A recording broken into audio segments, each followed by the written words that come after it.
ओम नमः शिवाय। हर हर महादेव। 19 सितंबर मंगलवार, भाद्रपद शुक्ल गणेश चतुर्थी है। अगर इस दिन का नक्षत्र देखा जाए तो स्वाति नक्षत्र है। इस बार की गणेश चतुर्थी स्वाति नक्षत्र में पड़ रहा है। इस दिन भगवान शिव की पूजा पाठ करने के लिए सुनहरा मौका है, क्योंकि इस बार की गणेश चतुर्थी स्वाति नक्षत्र में पड़ रहा है और भगवान शिव को स्वाति नक्षत्र बहुत ही प्रिय है। इस दिन भगवान शिव का पूजा पाठ करने के लिए अनेकों विधियां हैं।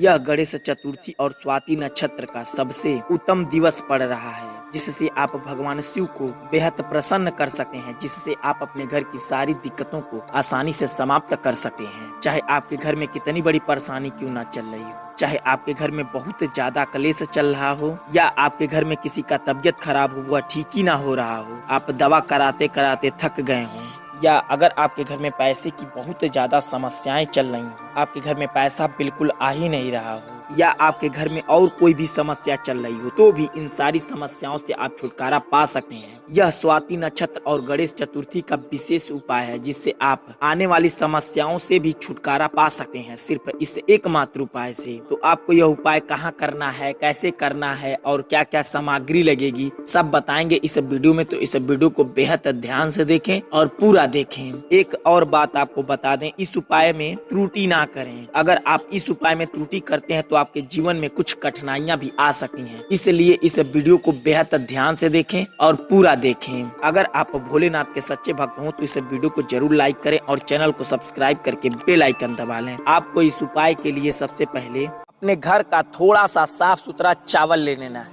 इस बात का बेहद ध्यान रखें, यह चावल का दाना आपके घर का ही होना चाहिए। आपको गिनती नहीं करनी है चावल का, थोड़ा सा आपको चावल ले लेना है और आपको कम से कम 3 बेलपत्री ले लेना है। अब आपको थोड़ा सा अपने घर से तिल का दाना ले लेना है। वो भी कौन सा तिल लेना है? काला तिल लेना है। हाँ, कई भाई बंधु कहते हैं कि तिल हमारे यहाँ नहीं होता, हम तो दुकान से खरीद के लाते हैं। ठीक है, आप दुकान से खरीद के लाते हैं, आपको वह तिल का दाना अपने घर पर ला के रख देना है और उसके बाद आप अपने घर में जहाँ कहीं भी पूजा पाठ करते हो, उस तिल के दाने को अच्छी तरीके से रख देना है, जैसे पसार देना है। उसके बाद बिटोर के उसे किसी अच्छे से बर्तन में रख लेना है। अब आपको वह तिल का दाना ले लेना है। हाँ, अगर आपके घर का तिल का दाना हो तो और अच्छी बात है। और आपको थोड़ा सा चंदन ले लेना है। इन सारी सामग्रियों के साथ साथ आपको 1 लोटा जल ले लेना है। इस बात का बेहद ध्यान रखें, जो लोटे का जल लें वो अपने घर से ही भरना है। ये नहीं कि रास्ते में कहीं से भर लें, नहीं, आपको लोटे का जल अपने घर से ही भरना है। और आपको उस लोटे के जल में, अगर आपके घर में गंगा जल हो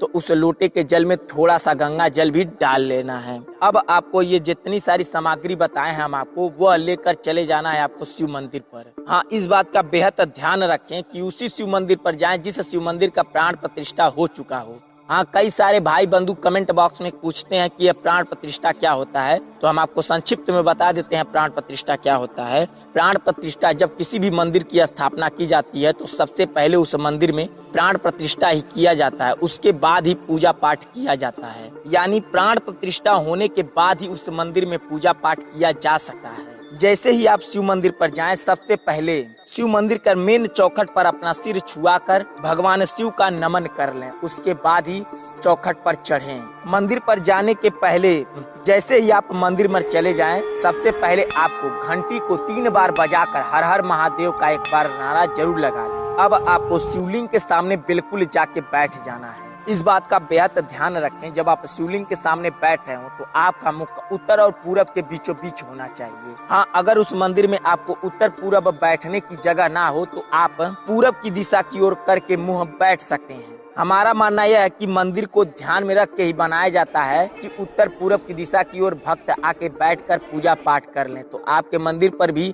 यह सुविधा प्रदान की जाती है कि आप जब कभी भी पूजा पाठ कोई भी भक्त करने आए तो वह उत्तर पूरब की ओर मुंह करके बैठकर पूजा पाठ कर सके। जब आप वहां शिवलिंग के सामने बैठ जाएं तो आपको सबसे पहले 3 बेलपत्री अपने सामने रख लेना है। उसे चंदन से ऊपर वाले भाग पर थोड़ा थोड़ा टीक देना है। इस बात का बेहद ध्यान रखें, जब आप पत्ती पर टीक रहे हो तो आपको ओम नमः शिवाय का जाप करते हुए बेलपत्री पर टीकना है। अब आपको उसी समय उसी चंदन से शिवलिंग पर ओम बनाना है। इस बात का बेहद ध्यान रखें, जब आप शिवलिंग पर ओम बना रहे हो तो एक बार अंगुली पर जब चंदन लगा लें तो पूरा ओम बना दें। ये नहीं कि आधा ओम बनाए फिर चंदन लगाए अंगुली पर फिर ओम बनाए, नहीं, आपको एक बार अंगुली पर चंदन लगाना है और पूरा ओम बना देना है। ठीक उसी समय आपको ओम नमः शिवाय का जाप करते हुए जितना चंदन, थोड़ा सा चंदन आप लेकर लोटे के जल में थोड़ा सा मिला दें। अब आपको एक बेलपत्री अपने दोनों हाथों के बीच में रखकर ओम नमः शिवाय का जाप करते हुए आपको अशोक सुंदरी की जगह रख देना है। फिर आपको दूसरी बेलपत्री उठाना है, दोनों हाथों के बीच में रखकर ओम नमः शिवाय का जाप करते हुए आपको शिवलिंग के ऊपर रख देना है। अब आपको तीसरी बेलपत्री उठाना है, ओम नमः शिवाय का जाप करते हुए आपको जलधारी के बिल्कुल नीचे उसके सिधाई पर रख देना है। अब आपको थोड़ा सा तिल लेना है और थोड़ा सा चावल लेना है। अपने दोनों हाथों के गदोरी को बीचों बीच रख कर आपको दोनों हाथ जोड़कर ओम नमः शिवाय का कम से कम 21 बार जाप करना है और थोड़ा सा तिल चावल ओम नमः शिवाय का जाप करते हुए जो शिवलिंग के ऊपर बेलपत्री रखे हैं, जहां आप टीके हैं चंदन से, वहीं पर थोड़ा सा रख देना है। फिर आपको ओम नमः शिवाय का जाप करते हुए जो अशोक सुंदरी की जगह बेलपत्री रखे हैं वहां पर रख देना है। हाँ, इस बात का बेहद ध्यान रखें, जहां आप टीके हैं चंदन से उसी के ऊपर बेलपत्री पर रखना है। फिर आपको ओम नमः शिवाय का जाप करते हुए तिल और चावल जो जलधारी के बिल्कुल सिधाई पर जो बेलपत्री रखे हैं उसके ऊपर रख देना है।